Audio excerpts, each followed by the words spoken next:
He's young, he's bold. He's building a nation and doing it without bowing to Europe, the IMF, or Washington. His name is Ibrahim Traoré, the 35-year-old leader of Burkina Faso. And right now, he's not just one of Africa's most watched leaders, he's one of the most feared. Not by his people, not by Pan-Africanists, but by the West. Why? Because Traoré is doing something Western powers have tried to suppress for generations.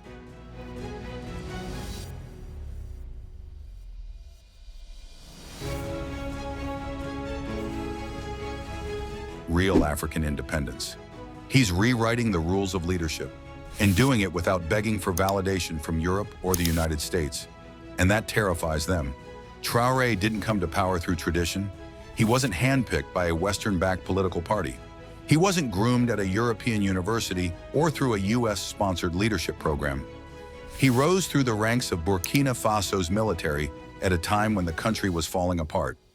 Terrorism, poverty, and foreign control were strangling the state.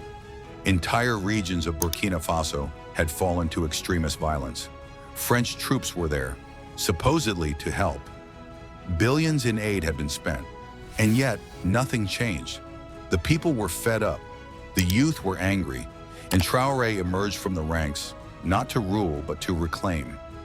In October 2022, he stepped forward and took control. Not as a dictator, but as a response to the demands of the people.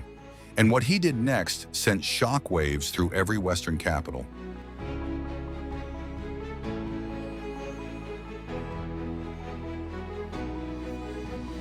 He expelled French forces. He shut down France 24 and RFY, two state-funded media outlets accused of spreading propaganda. He canceled military agreements signed without the people's consent, and he began to rebuild, not with colonial aid, but with African sweat and global alternatives. He didn't fly to Paris. He didn't host IMF delegations. He started laying roads, building clinics, and defending his people. To the West, this was chaos. To Africans, it was clarity. For years, France and its Western allies have dominated West Africa through a toxic cocktail of loans, media, military bases, and elite puppets. This system, called France-Afrique, never ended with independence. It just changed costumes. And for decades, it worked. African leaders were pressured, co-opted, or corrupted into accepting this system. They were told, you need France for security. You need the IMF for stability.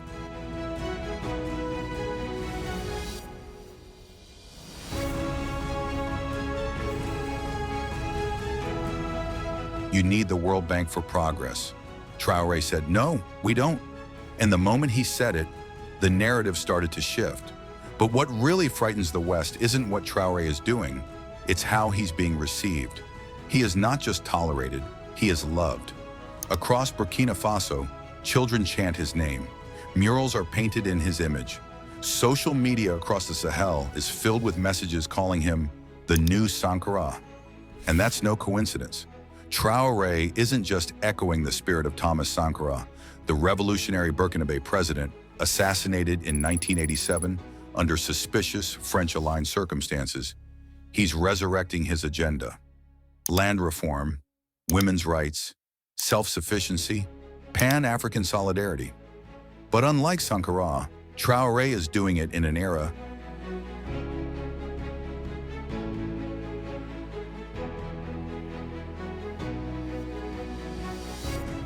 where the entire region is ready to explode, and that gives him momentum.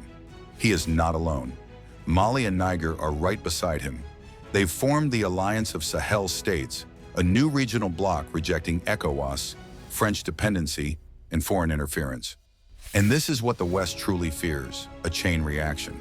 Because if Burkina Faso succeeds without France, if Niger rebuilds without the IMF, if Mali defeats terror without US training programs, then what excuse do other African leaders have? What excuse do the presidents of Senegal, Ivory Coast, or the Congo have for maintaining colonial relationships?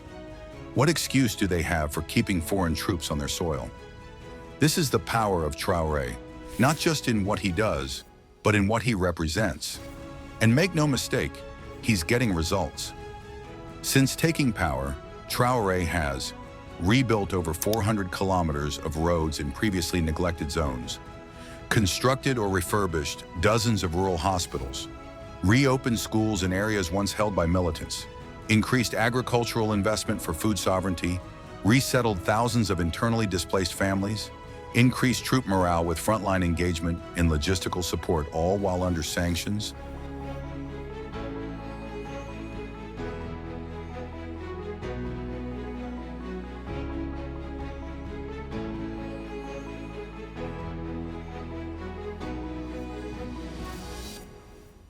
Diplomatic pressure and media isolation.